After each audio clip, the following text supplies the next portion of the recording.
Welcome from वन्सिंग to another video. हा जो व्हिडिओ आहे हा व्हिडिओ खूप महत्त्वाचा आहे, कारण की या व्हिडिओमध्ये आपण असे काही विद्यार्थी आहेत ज्यांचा कमी जरी स्कोर असला तरी सुद्धा शिक्षक भरतीमध्ये लागणार आहेत।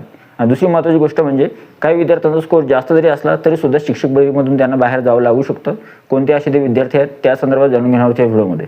सगळ्यात महत्त्वाचं म्हणजे कोणते उमेदवार असे आहेत ज्यांचा मेरिट जो आहे खाली येणार आहे, त्या संदर्भात महत्त्वाची जी माहिती आहे ती या व्हिडिओमध्ये आपण बघणार आहोत। पण त्यापूर्वी एक गोष्ट सांगून देतो तुम्हाला, सगळ्यात अगोदर म्हणजे व्हिडिओ थोडा लांब होऊ शकतो, कारण की त्याच्यामागचं कारण असं आहे की त्याच्यामध्ये डिटेलमध्ये मी एक्सप्लेन केलेल्या आहेत सगळ्या गोष्टी। ठीक आहे, त्याच्यामागचं कारण सांगतो तुम्हाला, थोडं मला एक्सप्लेन करायला किंवा सगळ्या गोष्टी या एक्सप्लेन करायला थोडा वेळ लागू शकतो। ठीक आहे, त्याच्यामुळे जे आहे जर व्हिडिओला थोडा वेळ लागला तर तेवढा ॲडजस्ट करा फक्त।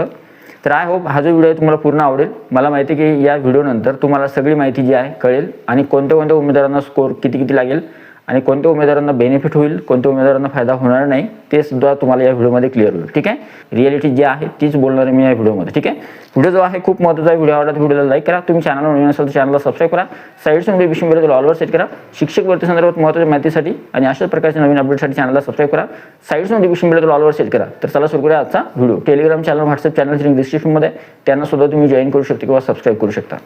तर सगळ्यात पहिले महत्त्वाची गोष्ट म्हणजे कमी स्कोर लागणार आहे आणि जास्त गुण जरी असले तरी सुद्धा तुम्ही बाहेर जाऊ शकता। पहिला जो पॉईंट आहे तो आहे मॅथ आणि सायन्स। ॲक्च्युली पॉईंट वाईज जे आहे एक्सप्लेन केलेलं मी सगळं काही पहिले एक दोन जे पॉईंट आहेत ते मी तुम्हाला सांगेल की जे बेसिक पॉईंट आहेत, पण नंतर जे आहे ॲडव्हान्स लेवलपर्यंत जाणार आहे। आणि सगळ्यात शेवटचा जो पॉईंट आहे किंवा सगळ्यात मी जे शेवटची गोष्ट सांगणार आहे ती खूप महत्त्वाची असणार आहे। ठीक आहे, त्याच्यामुळे व्हिडिओ पूर्ण बघणे खूप आवश्यक आहे। सगळ्यात पहिली महत्त्वाची गोष्ट आहे मॅथ आणि सायन्सचे जे विद्यार्थी आहेत बघा, यांचा स्कोर कमी जरी असला तरी सुद्धा मॅथ आणि सायन्सच्या उमेदवाराची निवड होऊ शकते। मागच्या वर्षी कट ऑफ गेला होता 104 वर, यावर्षी जागा जर आल्या, यावर्षी जागा ज्या येतील त्यामध्ये मॅथ आणि सायन्सचा कट ऑफचे स्कोर जो आहे किंवा या विद्यार्थ्यांना स्कोर थोडा कमी लागेल बाकीच्या सब्जेक्टच्या विद्यार्थ्यांपेक्षा। आता समजा उदाहरणार्थ वर्ग 1 ते 5चा मेरिट किंवा वर्ग 6 ते 8चा पण सोशल सायन्सचा मेरिट किंवा 9वी 10वीचा आणि 11वी 12वीचा, यांच्यापेक्षा मॅथ आणि सायन्सच्या विद्यार्थ्यांना बेनिफिट होईल, कारण की यांचा मागचा मेरिट जो आहे तो 104 वर होता। पण असं नाही की त्यावेळेस जागा आल्या होत्या, यावेळेस जागा येणार का नाही येणार, तर मॅथ आणि सायन्सच्या जागा यावर्षी सुद्धा येणार आहे। मॅथ आणि सायन्सच्या जागा अतिरिक्त होत नाही आहे, अतिरिक्त होत आहेत सोशल सायन्सच्या जागा। ठीक आहे, त्याच्यामुळे चांगला परिणाम जो आहे मॅथ आणि सायन्सच्या विद्यार्थ्यांसाठी असा बेनिफिट आहे की त्यांचा कट ऑफ वाढला तरी सुद्धा 10-15 मार्क्स वाढू शकतात। म्हणजे हार्डली हार्ड त्यांचा कट ऑफ 112 किंवा 115 पर्यंत जाऊ शकतो स्कोर त्यांचा। आणि जर तुमचा स्कोर इथपर्यंत असेल तर त्यावेळेस मात्र तुम्ही सिक्युअर असे या शिक्षक भरतीमध्ये लागू शकता। चान्सेस आहेत की तुम्ही लागणार आहात। ठीक आहे, आणि सगळ्यात महत्त्वाची गोष्ट म्हणजे आता एक गोष्ट बघा, जर तुम्ही मॅथ आणि सायन्समध्ये आहात किंवा तुमचं जर समजा मॅथ आणि सायन्स आहे तर कधी तुमचं 105 वर सुद्धा निवडू शकते, कधी तुमची निवड 110 वर सुद्धा, 120 वर सुद्धा, 115 वर सुद्धा होईल, काहींची निवड 125 सुद्धा होईल। आता एक कसं ते सुद्धा एक्सप्लेन करून सांगतो। फॉर एक्झाम्पल, एखादा उमेदवार आहे ज्याच्याजवळ मॅथ आणि सायन्स तर आहे पण त्याचं मीडियम उर्दू आहे किंवा त्याच्याजवळ आरक्षण सुद्धा आहे, तर असा उमेदवार 105-110 मार्क जरी असले तरी सुद्धा त्याचं सिलेक्शन होऊ शकतं। काही असे उमेदवार ज्यांचं 125 स्कोर आहे, मग त्यांना स्कोर का जास्त लागला, जर त्यांनी 9वी 10वी किंवा 11वी 12वीला जर प्रिफरन्स दिली, 9वी 10वीसाठी जर तिथं हे करत असेल, तो काय जाहिरात देत असेल आणि त्यावेळेस जर तो विचार करत असेल आपला नंबर लागेल किंवा नाही लागेल, तर त्यावेळेस त्याला 125-130 मार्क असले तर त्याची निवड होण्याची शक्यता आहे मॅथ आणि सायन्स असल्यामुळे। आता जी पुढची महत्त्वाची गोष्ट आहे ती आहे याच्यामधून कोणकोणते विद्यार्थी बाहेर जाणार आहेत जास्त मार्क असून सुद्धा, ते बघा। जर तुमचं DED आहे, ठीक आहे, पूर्ण गोष्टी पूर्ण व्हिडिओ बघितल्यानंतर सगळ्यांना फायदा सांगणार आहे मी, कुठं कसं होणार आहे, DED वाल्यांना सुद्धा कुठं फायदा आहे, BED वाल्यांना सुद्धा कुठं फायदा आहे ते समोर सांगेल मी। ठीक आहे, आता बघा, पहिले जर मॅथ आणि सायन्सच्या जागेसाठी जर DED किंवा BED धारक उमेदवार जे आहेत त्यांचा जर विचार केला तर 120, 125, 130, 135 मार्क असणारे विद्यार्थी सुद्धा घरी राहतील, कारण की त्यांच्याजवळ TETच नाही आहे। ज्यांच्याजवळ मग TET नाही आहे किंवा TET परीक्षा पास नाही आहे, पेपर 1 पेपर 2, तर अशा विद्यार्थ्यांना वर्ग 6 ते 8साठी अप्लाय करता येणार नाही, मग ते 9वी 10वी किंवा 11वी 12वीसाठी अप्लाय करतील। त्याच्यामुळे यांचा स्कोर 120, 125, 130 जरी असला तरी सुद्धा अशा उमेदवारांची निवड होणार नाही। पहिला पॉईंट क्लिअर केला मी की मॅथ आणि सायन्स उमेदवार जे आहे कमी स्कोर असेल तरी सुद्धा निवड होईल, आणि ज्यांचा जास्त स्कोर आहे पण वेगळं काहीतरी आहे तर असे उमेदवार शिक्षक भरतीमधून बाहेर जाणार। ठीक आहे, दुसरा जो पॉईंट आहे तो आहे महिला उमेदवारांसाठी।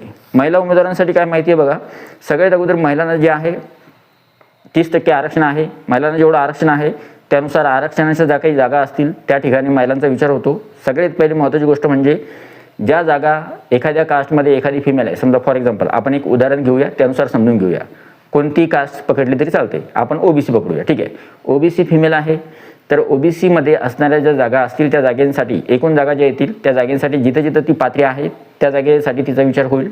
नंबर 2, OBCमध्ये त्या फक्त फिमेलसाठी जागा राखीव आहेत त्या जागेसाठी सुद्धा तिचा विचार होईल।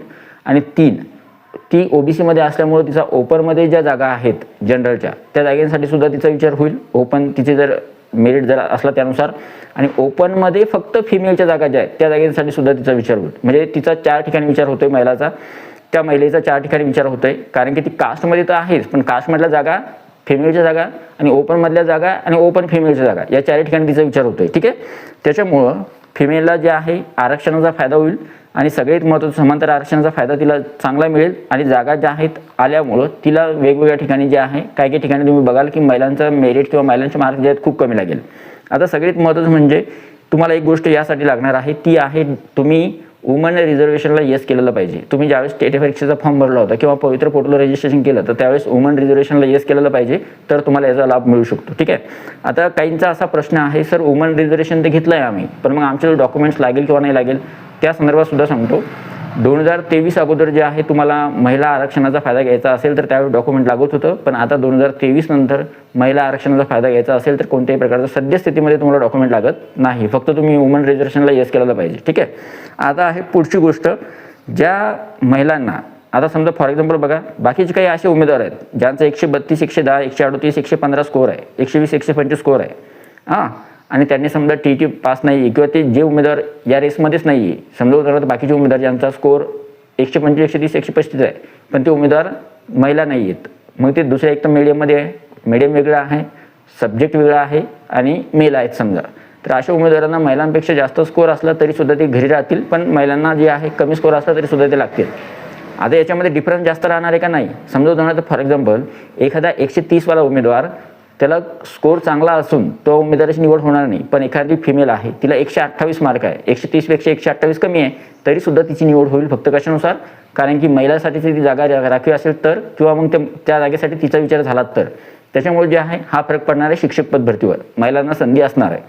आता आहे तिसरा पॉईंट जो आहे तो 1 ते 5 साठी, 1 ते 5 साठी कोणाला संधी असणार आहे त्या संदर्भात बोलूया, आणि किती मार्क्स लागणार आहेत. पहिली महत्त्वाची गोष्ट म्हणजे 1 ते 5 साठी फक्त DED, DTED किंवा DLED ज्यांचं झालेलं आहे त्यांचाच विचार होणार आहे. BEd धारक, MEd धारक किंवा BPEd धारक जे आहेत यांचा विचार 1 ते 5 वर्गासाठी, बाकीच्या गोष्टींसाठी होणार नाही.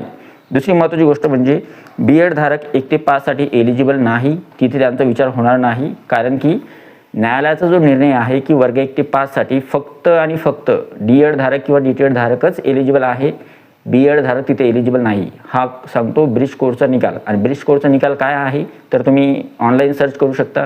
ब्रिज कोडच्या निकालाप्रमाणे वर्ग 1 ते 5 साठी फक्त DED धारकांना संधी मिळणार आहे, BEd धारकांना 1 ते 5 ला संधी मिळणार नाही. जर तुमचं BEd आहे तर तुम्हाला वरच्या वर्गासाठी म्हणजे वर्ग 6वी पासून तर वर्ग 12वी पर्यंत अप्लाय करता येतं, पण जर तुमचं DEd नसेल, DEd असेल तर तुम्ही वर्ग 1 ते 5 साठी अप्लाय करू शकता. ठीक आहे, आता DED धारकांना हा सगळ्यात महत्त्वाचा फायदा आहे. सगळ्यात अजून एक महत्त्वाची गोष्ट, जर तुमचं TT पेपर 1 पास आहे, तुम्ही ग्रॅज्युएशन आहात किंवा पोस्ट ग्रॅज्युएशन आहात आणि तुम्ही विशेष म्हणजे वर्ग DED झालेलं आहे तुमचं, ठीक आहे, तर तुम्हाला काय फायदा आहे, जागा 1 ते 5च्या भरपूर येतील. जेवढ्या काही जागा येतील ना शिक्षक भरतीमध्ये त्यामध्ये सगळ्यात जास्त जागा असतील 1 ते 5च्या, त्या आता सुद्धा सांगतो मी तुम्हाला. म्हणजे वर्ग 6 ते 8च्या, 9 ते 10च्या, 11 12च्या जेवढ्या जागा राहणार नाहीत तेवढ्या जास्तीत जास्त जागा असतात कोणाच्या, 1 ते 5 वर्गाच्या. इथं का जास्त असतात त्याच्या मागचं कारण सुद्धा समजून घ्या. महाराष्ट्रामध्ये कितीतरी शाळा आहेत, म्हणजे शाळांची जी सुरुवात होती किंवा आपण बघतो पहिलीपासून तर 5वी पर्यंत ज्या शाळा आहेत त्या आता कुठे ना कुठे असतातच, ठीक आहे, पण वरच्या वर्गाच्या ज्या शाळा आहेत त्या वेगळ्या दूरवर असतात किंवा काही ठिकाणीच असतात, काही मोजक्या ठिकाणी, काही ठिकाणी नसतात. मग ज्या नर्सरी किंवा बालवाडी किंवा मग वर्ग 1, 2, 3, 4, 5 म्हणजे वर्ग पहिलीपासून तर वर्ग 5वी पर्यंत ज्या शाळा आहेत त्या जिल्हा परिषदेचे जास्त आहे, नगरपालिकेचे जास्त आहे, महानगरपालिकेचे सुद्धा आहे, नंतर खाजगीचे सुद्धा आहे, नंतर सोबत आदिवासी विभाग, आश्रमशाळा, समाज कल्याण विभाग यांच्यासुद्धा शाळा ज्या आहेत या ठिकाणच्या आहेत. म्हणजे वर्ग 1 ते 5 ला जास्तीत जास्त जागा येणार आहेत. ठीक आहे, आता हा एक गोष्ट परिणाम करू शकते की तुमचं मीडियम कोणतं आहे. जर तुमचं उर्दू, मराठी किंवा इंग्लिश मीडियम आहे त्यानुसार तुम्हाला मात्र मार्क जे आहेत कमी जास्त लागतील. आता सगळ्यात महत्त्वाचं म्हणजे जर तुमचं BEd आहे आणि तुमचं DED सुद्धा आहे पण तुम्ही TT पेपर 1 पासच नाही आहे तर त्यावेळेस तुमचा स्कोर 130 आणि 140 जरी असला तरी तुमचं सिलेक्शन होणार नाही. पण जर तुमचं DED आहे आणि TT पेपर पास आहे तर त्यावेळेस तुमचं स्कोर जो आहे काही ठिकाणी 115, 120 प्लस किंवा 130 जरी असला तरी तुमची निवड होईल 1 ते 5 साठी. काही ठिकाणी जर तुमचं माजी सैनिक आहात तुम्ही किंवा अपंग आहात तर त्यावेळेस तुम्ही वर्ग 1 ते 5 साठी जर अप्लाय करताय तर तुमची निवड 105 वर किंवा 90 वर सुद्धा होऊ शकते. ठीक आहे, त्याच्यामुळे कमी स्कोर असला तरी सुद्धा संधी मिळेल आणि जास्त स्कोर असून सुद्धा हे उमेदवार जे आहेत ते बाहेर जावे लागणार किंवा जाऊ शकतात. ठीक आहे, आता आहे मुद्दा क्रमांक 4 मीडियमनुसार कसं बघा. सगळ्यात अगोदर मीडियम जे आहे तर मीडियमनुसार कोणत्या मीडियमला जास्त संधी असणार आहे तर सगळ्यात अगोदर संधी असणार आहे उर्दू किंवा इंग्लिश मीडियमचे जे विद्यार्थी आहेत त्यांच्यासाठी. कसे असणार ते सांगतो. उर्दू मीडियमच्या शाळा वेगळ्या आहेत, त्या शाळांसाठी फक्त उर्दू मीडियमच्या विद्यार्थ्यांचा विचार होणार. इंग्लिश मीडियमच्या शाळा वेगळ्या आहेत, इंग्लिश मीडियमच्या शाळेसाठी फक्त इंग्लिश मीडियमच्या विद्यार्थ्यांचा विचार होणार आहे. तिथं मराठी मीडियमचे विद्यार्थी चालणार नाही. तुम्ही जर म्हणलं माझं मराठी मीडियम आहे आणि माझं इंग्लिश सब्जेक्ट आहे मग मी त्या शाळेसाठी अप्लाय करणार का? नाही. तुमचं ऑलरेडी इंग्लिश मीडियम पाहिजे किंवा तुम्ही ऑलरेडी उर्दू मीडियममध्ये तुमचं शिक्षण झालेलं पाहिजे तरच तुम्हाला त्या जागेसाठी पात्र समजलं जातं. ठीक आहे, आता महत्त्वाची गोष्ट जी आहे ती वर्ग 1 ते 5 वर्ग 6 ते 8 साठी या उमेदवारांना चांगला स्कोप असणार आहे. TT1 TT2 लागणार आहे. जर समजा या उमेदवारांचा स्कोर काही ठिकाणी यांना 115 मार्क्स लागतील, काही ठिकाणी 120 मार्कवर सुद्धा यांचं सिलेक्शन होईल, काही ठिकाणी 125 मार्क्स सुद्धा लागतील, 135 किंवा 140 मार्क्स सुद्धा लागतील. आता याच्या मागचं कारण सांगतो. कारण की उर्दू मीडियम किंवा इंग्लिश मीडियमचे विद्यार्थी वर्ग 1 ते 5 साठी जर अप्लाय करतात तर मार्क थोडे कमी लागतील. वर्ग 6 ते 8 साठी अप्लाय करतात नॉर्मल मार्क्स लागेल. आणि जर समजा तुम्ही वरच्या वर्गासाठी 9वी 10वी साठी किंवा 11वी 12वी साठी अप्लाय करताय तर त्यावेळेस मात्र तुम्हाला स्कोर चांगला लागेल, जो मी स्कोर आत्ता सांगितला तो. ठीक आहे, आता आहे उर्दू मीडियमचे आहात तुम्ही आणि तुम्ही जर आरक्षण घेतलेलं आहे कोणत्या ना कोणत्या प्रकारचं, जर समजा तुम्ही अंशकालीन आहात किंवा माजी सैनिक किंवा खेळाडू आहात किंवा मग विशेष म्हणजे महिला किंवा प्रकल्पग्रस्त किंवा भूकंपग्रस्त आहात तर त्यावेळेस तुम्हाला स्कोर थोडा कमी लागेल. अपंग जर आहात तुम्ही तर त्यावेळेस 80 किंवा 95 मार्क्स सुद्धा किंवा 100 मार्कमध्ये तुमचं सुद्धा होऊ शकतं सिलेक्शन. इंग्लिश मीडियम आहे, माजी सैनिक किंवा खेळाडू आहे ते 105 किंवा 107 मार्कावर सुद्धा तुमचं सिलेक्शन होऊ शकतं. आता बघा इथं की जर तुमची कास्ट ओपन आहे म्हणजे जर तुम्ही कास्ट नाही जर तुम्ही ओपनमध्ये येता खुल्या प्रवर्गामध्ये येता तुमचं मराठी मीडियम आहे आणि तुमची TT परीक्षा नाही आहे, TT परीक्षा पास नाही आहे तर अशा उमेदवारांना मार्क 135 140 जरी असले तरीसुद्धा अशा उमेदवारांचं सिलेक्शन होणार नाही. कारण की तिथे कुठे सांगतोय मी काही काही ठिकाणी 9वी 10वी किंवा 11वी 12वी साठी. ठीक आहे, जिथं जे ओपनमध्ये आहेत किंवा ज्यांचं मराठी मीडियम आहे किंवा जे TT पास नाही आहेत. ठीक आहे, काही काही ठिकाणी असं मेरिट दिसू शकतो तुम्हाला. काही ठिकाणी ज्या ठिकाणी 120 130 132 वाला उर्दू किंवा इंग्लिश मीडियमचा उमेदवार सिलेक्ट होईल त्या ठिकाणी 135 किंवा 140 मार्क असून सुद्धा काही काही उमेदवारांचं सिलेक्शन होणार नाही. फक्त कशानुसार त्यांच्या कॅटेगरीनुसार खुल्या प्रवर्गामध्ये झालं त्यांच्या मीडियमनुसार. कारण की मराठी मीडियममध्ये स्पर्धा आहे तुम्हाला माहीत आहे, पण जागासुद्धा मराठी मीडियमच्या जास्त येणार आहेत. ही गोष्ट विसरू नका की मराठी मीडियमसाठी जागा जास्त येणार, पण मग जर उमेदवारांची संख्या तशी आहे तर जागा तर जास्त येल्या तर मग मराठी मीडियममधूनच भरतात. हे सुद्धा खरं आहे. काय मराठी मीडियमच्या जागासुद्धा मराठी मीडियमलाच जातात, उर्दू किंवा इंग्लिश मीडियमला जात नाही. आणि मराठी मीडियमच्या जास्तीत जास्त जागा असतात. हा फायदा तुम्हाला उचलायचा आहे जर तुम्ही मराठी मीडियमचे आहात तर. ठीक आहे, आता गोष्ट करूया मुद्दा क्रमांक 5. मुद्दा क्रमांक 5 आहे आरक्षण. इथे सगळ्यात जास्त विद्यार्थ्यांना कमी स्कोर लागणार आहे. सगळ्यात जास्त कमी स्कोर या जागेतल्या उमेदवारांना लागणार आहे. ज्यांनी आरक्षण घेतलं किंवा समांतर आरक्षण आहे त्या उमेदवारांना स्कोर जो आहे कमी जरी असला तरी सुद्धा या उमेदवारांची निवड होण्याची शक्यता जास्त आहे. कसे बघा, एकूण जागा ज्या आहेत उभ्या कॉलममध्ये जागा येतात ते असतं जे व्हर्टिकल आरक्षण आहे म्हणजे उभ्या याच्यामध्ये असणारं आरक्षण जे आहे कॅटेगरीनुसार SC ST OBC open EWS SEBC SBC NTC वेगवेगळ्या कास्ट ज्या आहेत त्यांचं एका साईडला हे असतं कॉलम असतो आणि त्याच्यासमोर जागा रिक्त जागांची आकडेवारी असते. आणि जर एका साईडला जर बघितलं आपण आडवं आरक्षण जे असतं ते महिला प्रकल्पग्रस्त खेळाडू भूकंपग्रस्त धरणग्रस्त या आतमध्ये तुम्ही आहात का तर जर तुम्ही अपंग आहात खेळाडू आहात महिला आहात अंशकालीन आहात प्रकल्पग्रस्त भूकंपग्रस्त किंवा माजी सैनिक आहात आणि अनाथ आहात तर त्यावेळेस मात्र तुमचं सिलेक्शन काही ठिकाणी 50 मार्कवर, माजी सैनिक खेळाडू असेल तर काही ठिकाणी 60-80 मार्कवर सुद्धा होईल. काही ठिकाणी उमेदवार जे आहेत 90 किंवा 110 वर सिलेक्ट होतील. प्रकल्पग्रस्त भूकंपग्रस्त 112 किंवा 115 मार्क्स लागतील. आणि माजी सैनिक किंवा बाकीचे विद्यार्थी जे आहेत बाकी ठिकाणी जर महिला असेल आणि पण ती वरच्या वर्गासाठी पात्र करते किंवा ट्राय करते तर त्यावेळेस 120-125 मार्क्स सुद्धा तिला लागू शकतात. ठीक आहे, आता इथे मात्र जे आहे बाकीचे जे उमेदवार आहे उदाहरणार्थ जनरल उमेदवार म्हणतोय मी सगळ्या कास्टचे किंवा एखाद्या वेगळ्या मिडियमचे किंवा सगळ्या कास्टच्या म्हणल्यापेक्षा असं म्हणा एका पर्टिक्युलर कास्टचे वेगवेगळ्या मिडियमचे किंवा बाकीचे उमेदवार ज्यांचं आरक्षण नाही आहे तर अशा उमेदवारांना स्कोर जास्त जरी असला तरी सुद्धा मात्र ते शिक्षक भरतीमधून बाहेर जाणार. कारण की आता तुम्ही काय बघा हे जागा कोणासाठी राखीव आहे याच्यामध्ये रियालिटी ही आहे की नियम असा सांगतो की ज्या जागा अपंगांसाठी किंवा महिलांसाठी राखीव आहे किंवा माजी सैनिकांसाठी राखीव आहे खेळाडूसाठी राखीव आहे त्या मागच्या वर्षी तशाच राहिल्या, त्या भरल्याच नाही कारण की तिथं तेच उमेदवार लागतात. ठीक आहे, जर त्या जागा कन्वर्ट होऊन आल्या पुढच्या येणाऱ्या राऊंडमध्ये कन्वर्ट होऊन आल्या म्हणजे एखाद्या जागेसाठी उमेदवार नाही मिळाले तर मग त्या जागा रिक्त राहतात. मग ते रिक्त राहिलेल्या जागा पुढच्या राऊंडमध्ये कन्वर्ट होऊन येतात दुसऱ्या उमेदवारांसाठी किंवा त्याच कास्टमधल्या उमेदवारांसाठी पण जनरलसाठी. तर मग त्यावेळेस जे आहे तुम्हाला त्याच्यासाठी थांबावं लागू शकतं. ठीक आहे. तर माझं असं म्हणणं आहे इथे प्रामाणिकपणे की आरक्षित प्रवर्ग असणारे उमेदवार किंवा ज्यांना आरक्षण आहे, समांतर आरक्षण आहे आणि त्यांच्या जागा ऑलरेडी राखीव असतात वेगळ्या, म्हणजे 100 जागा आल्या तर त्याच्यामध्ये कास्टनुसार विभाजन आणि कास्टमध्ये विभाजन झाल्यानंतर प्रत्येक कास्टमध्ये मग प्रकल्पग्रस्त, भूकंपग्रस्त, धरणग्रस्त, अपंग, खेळाडू, माजी सैनिक यांना किती किती टक्के जागा गेल्या त्या जागा सोडूनच तुम्हाला विचार करावा लागणार आहे. ठीक आहे. आता बघूया पुढचा जो महत्त्वाचा मुद्दा आहे तो आहे कास्टनुसार कोणत्या कास्टला बेनिफिट आहे. मी त्या दिवशी कास्ट सांगितले होते, मला 1-2 कास्ट जे आहेत लक्षात नाही आहे, पण तरी कन्फर्म तुम्ही कटअपचा व्हिडिओ बघून घ्या. कटअपच्या व्हिडिओमध्ये मी ते कास्ट सांगितल्यात कोणत्या कास्ट होत्या त्या. आत्ता जस्ट मी जो व्हिडिओ अपलोड केला आहे त्याला 9K 10K पर्यंत व्ह्यूजसुद्धा आलेले आहेत, तुम्ही बघून घ्या तो व्हिडिओ, त्याच्यामध्ये आहेत. तरीसुद्धा सांगतो एकदा परत, VJ कास्ट जी आहे ती, ST पेसा जी आहे ते ST कास्टवाले उमेदवार, EWS उमेदवार, SCBC उमेदवार किंवा NTB का NTC सांगितलं तुम्ही ते काहीतरी, NTB NTC का NTD याच्यामध्ये काहीतरी आहे तिथे सांगितलेलं आहे मी. त्या कास्टसाठी जे आहे या कास्टवाल्या उमेदवारांना मार्क्स थोडे कमी लागतील. कोणापेक्षा म्हणतोय मी, बाकीच्या उमेदवारांपेक्षा. म्हणजे असं नाही की यांना कमीच मार्क्स लागतील, पण लागतील कोणापेक्षा कमी. तर उदाहरणार्थ समजा OBC जे उमेदवार आहे किंवा उदाहरणार्थ समजा SC एखादा उमेदवार आहे, SC कास्ट असणारा उमेदवार आहे आणि एखादा ST पेसा असणारा उमेदवार आहे, तर याला स्कोअर कमी लागेल ST पेसा उमेदवाराला आणि SC कास्टच्या उमेदवाराला थोडे मार्क्स कमी जास्त लागतील. VJ कास्ट आहे तर याला थोडे 2-4 मार्क्स कमी लागू शकतात आणि एखादा ओपनचा उमेदवार आहे तर ओपनच्या उमेदवाराला मार्क्स थोडे जास्त लागू शकतात. म्हणजे इथं कमी स्कोअर, उमेदवार कमी आहे, स्पर्धा कमी आहे, जागा येणार आहे आणि मेरिटसुद्धा यांचा खाली येणार आहे. कोणाचा? ज्या कास्टमध्ये आता फॉर एक्झाम्पल काही कास्टच्या जागा मराठी मीडियमचे उमेदवार खूप सारे आहेत, पण मग त्यांच्यासाठी जागासुद्धा चांगल्या येणार आहेत. ओपनचे उमेदवार जास्त आहेत पण ओपनसाठी जागासुद्धा चांगल्या येणार आहेत. पण मग ज्या कास्टमध्ये उमेदवार संख्या कमी आहे आणि ज्या कास्टच्या जागासुद्धा कमी येणार आहे, पण मग त्यांच्यामध्ये कॉम्पिटिशनसुद्धा कमी आहे, तर त्यांचा स्कोअर कमी स्कोअरवर सुद्धा त्यांचं सिलेक्शन होईल. पण काही ठिकाणी जे आहे तुम्ही बघाल की काही ठिकाणी जिथं कॉम्पिटिशन जास्त आहे, मराठी मीडियम असेल किंवा ओपनवाले विद्यार्थी असतील किंवा OBC वाले विद्यार्थी असतील किंवा SC वाले विद्यार्थी असतील, तर यांची जी संख्या आहे ना ती संख्या खूप मोठी आहे. त्याच्यामुळे या संख्येमध्ये त्यानुसार जे आहे त्यांच्यामध्ये कॉम्पिटिशन असेल, त्यांना थोडे मार्क्स जास्त लागतील, यांना थोडे मार्क्स कमी लागतील. ठीक आहे. आता आहे शेवटचा मुद्दा जो तुम्हाला अजिबात मिस करायचा नाही आहे. मी जे सांगितलं होतं डोंट मिस दिस पॉईंट, हा पॉईंट आहे तो की जो पॉईंट तुम्हाला मिस करायचा नाही अजिबात. ठीक आहे. हा आहे शिक्षक भरतीमध्ये बाहेर जाण्याची शक्यता कशी आहे कशी नाही ते बघा.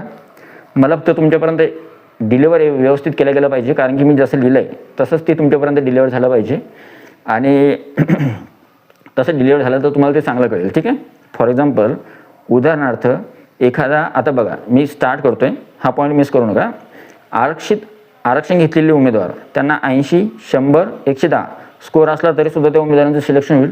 पण काही असे उमेदवार ज्यांचा 120 स्कोअर आहे किंवा 125 प्लस स्कोअर आहे तरीसुद्धा अशा उमेदवारांचं सिलेक्शन होणार नाही, फक्त आरक्षण नसल्यामुळं. ठीक आहे. आपण मेरिट आल्यानंतर आपल्याला शिक्षक भरतीची लिस्ट आल्यानंतर ते कळतंच किंवा मला 120 होते, मला 125 होते तरीसुद्धा माझं सिलेक्शन झालं नाही आणि मला 80-90 मार्क्सवर सुद्धा काही विद्यार्थी निवडले गेले कारण की त्यांचं आरक्षण होतं, माझे सैनिक खेळाडू होते त्याच्यामुळं. दुसरं, महिला पुरुष याच्यामध्ये जर तुम्ही महिला आहात तर उदाहरणार्थ 125, 130, 135 मध्ये तुमची निवड होऊ शकते. तिथे 140 वाला उमेदवार जो आहे त्याला मात्र बाहेर जावं लागू शकतं. फक्त कशामुळं? कारण की ती महिलांसाठी जागा राखावी असल्या तर तिथं पुरुष उमेदवारांचं हे होणार नाही, बेनिफिट होणार नाही. पण पुरुष उमेदवारांना नाराज न होता पुरुष उमेदवारांसाठी बेनिफिट असा आहे की ज्या जागा महिलांसाठी नसतात किंवा ज्या जागा जनरलच्या असतात, सगळ्यांसाठी असतात, त्या जागेसाठी पुरुष उमेदवार जे आहे कन्सिडर केले जातील. त्यांनी त्यांच्या मार्क्सनुसार जे आहे कॉन्फिडंट राहायचं आहे की तुमच्या मार्क्सनुसार जर तुमचा स्कोअर चांगला आहे तर त्यावेळेस तुम्ही 135, 140 किंवा 127 स्कोअर आहे तर त्यावेळेस मग तुम्ही एक काम करायचं, 1 ते 5 साठी किंवा 6 ते 8 साठी अप्लाय करायचं, निवड होऊ शकते. पुढची गोष्ट आहे ती आहे 9 ते 12 साठी. बघा आता कशी कॉम्पिटिशन असणार. जर तुमचं आरक्षण आहे, जर तुम्ही महिला आहात किंवा अपंग आहात किंवा खेळाडू आहात किंवा कास्टमध्ये आहात, एका पर्टिक्युलर कास्टमध्ये ज्यांना स्कोअर कमी लागतो, तर त्यावेळेस तुमचं सिलेक्शन 9 ते 12वीला सुद्धा 120, 135 मध्ये होऊ शकतं. पण जर तुम्ही आरक्षण नाही आहे, तुमचं महिला नाही आहे किंवा अपंग नाही आहे, तुम्ही खेळाडू नाही आहे किंवा एखाद्या ज्या कास्टमध्ये कॉम्पिटिशन कमी तिथे नाही, तुम्ही ओपनमध्ये आहात किंवा तुम्ही OBC मध्ये आहात, तर त्यावेळेस मात्र तुम्हाला 140, 136, 150 प्लस सुद्धा मार्क काही ठिकाणी लागू शकतात. ठीक आहे. आता ही रिॲलिटी आहे, रिॲलिटी सांगतो मी तुम्हाला. ठीक आहे. वर्ग 1 ते 5 आणि 6 ते 8 साठी काय आहे? वर्ग 1 ते 5, 6 ते 8 साठी बघा कोणकोणत्या गोष्टी आहेत.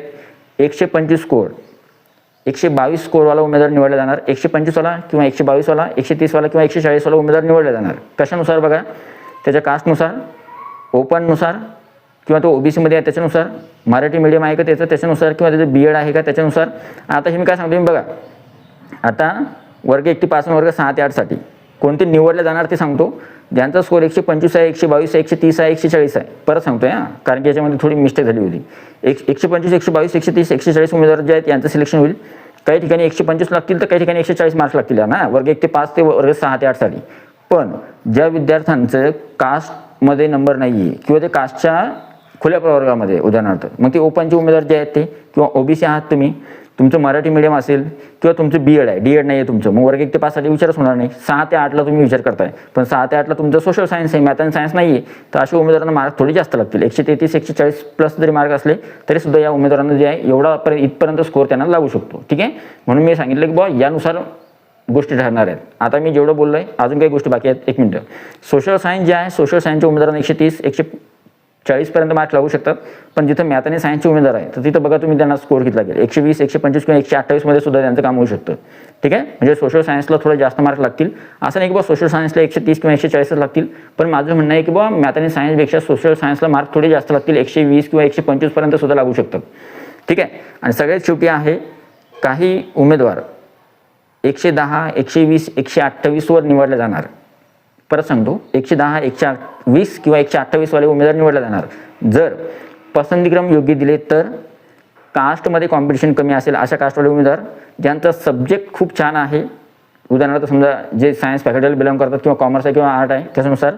नंतर मीडियमनुसार, जर तुमच्या मीडियममध्ये स्पर्धा कमी आहे, Urdu medium, English medium, Hindi medium, आणि तुम्ही जर समजा मराठी मीडियममध्ये येत नसाल तर, आणि जर तुम्ही आरक्षण घेतलेलं आहे तर या उमेदवारांची निवड 110, 120, 128 वर होऊ शकते. पण काही असे उमेदवार ज्यांनी पसंतीक्रम चुकीचे दिले, त्यांची कास्ट जी आहे कास्टमध्ये ते अशा कास्टमध्ये येतात जिथं स्पर्धा आहे किंवा ओपनमध्ये येत आहेत किंवा त्यांचा सब्जेक्ट थोडा वेगळा आहे, आर्ट फॅकल्टीचे आहेत, सोशल सायन्स किंवा वेगळा सब्जेक्ट आहे एखादा, मीडियम त्यांचं असं आहे की ज्याच्यामध्ये कॉम्पिटिशन जास्त आहे आणि किंवा त्यांनी आरक्षण घेतलेलं नाही आहे, तर अशा उमेदवारांना 135, 140 मार्क जरी असले तरी सुद्धा अशा उमेदवारांना मात्र निवड होणार किंवा नाही होणार त्याची शाश्वती राहणार नाही किंवा ते ऐन वेळेवरच कळेल. आता सद्यस्थितीमध्ये सांगणं कठीण आहे. ठीक आहे, तर अशा पद्धतीचा हा पॉईंट होता आणि हा पॉईंट मी यासाठी सांगितला. आता ह्या सगळ्या गोष्टी सांगितल्यानंतर, A to Z गोष्टी सांगितल्यानंतर यातला एक पण पॉईंट असा नव्हता की जो तुम्हाला मिस करायचा होता.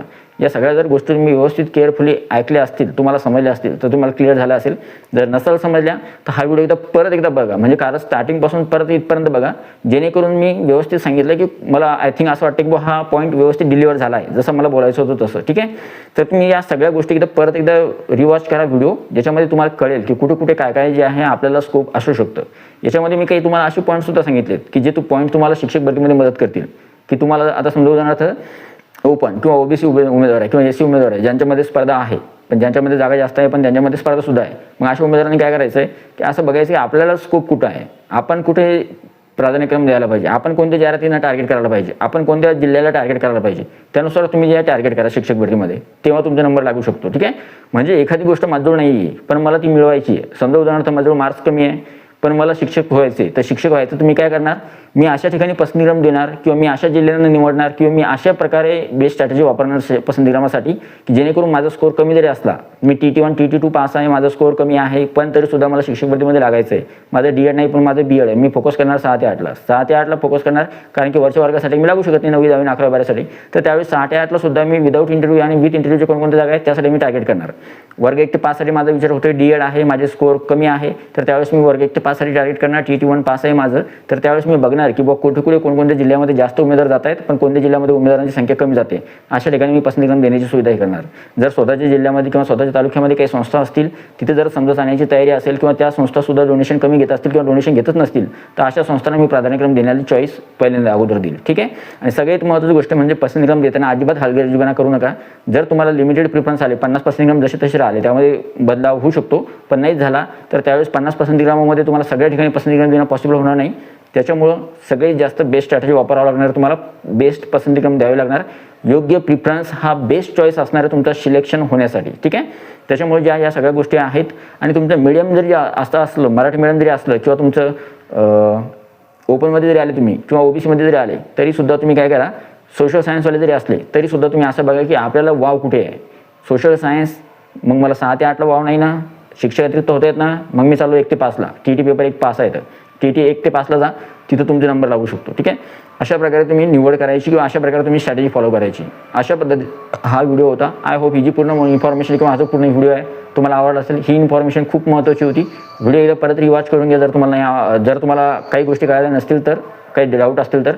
आणि हा व्हिडिओ आवडल्यानंतर ह्या व्हिडिओला पहिली गोष्ट म्हणजे हाईप करा, व्हिडिओला एक लाईक करून द्या आणि चॅनल खाली कमेंट करा. आणि सगळ्यात महत्त्वाची गोष्ट म्हणजे तुमची काही डाऊट डिफिकल्टीज असतील तर कमेंट बॉक्समध्ये विचारा. तुमचा स्कोअरसुद्धा नक्की लिहा, उत्तर देण्याचा प्रयत्न करेल. आणि चॅनलला तुम्ही सबस्क्राईब केला तरच तुमची कमेंट दिसेल, नाही तर चॅनलला सबस्क्राईब नाही केलं तर तुमची कमेंट दिसणार नाही. आणि 40,000 सबस्क्रायबर केल्याबद्दल सगळ्यांचे मनापासून आभार, त्याबद्दल आभारी आहे. आता परिवार खूप मोठा झाला आहे. आणि सगळ्यात महत्त्वाची गोष्ट म्हणजे अजूनही खूप प्रवास बाकी आहे. तुमच्या सगळ्यांची साथ राहावं फक्त, ठीक आहे. आणि तुम्हाला असेच युजफुल व्हिडिओ जे आहे इथून समोर सुद्धा मिळत राहणार आहे. व्हिडिओ आवडला तर थोडं लाईक करा, चॅनलला सबस्क्राईब करा. भेटूया पुढच्या व्हिडिओमध्ये. तोपर्यंत व्हिडिओ बघितल्याबद्दल thank you so much. Take care. Bye bye.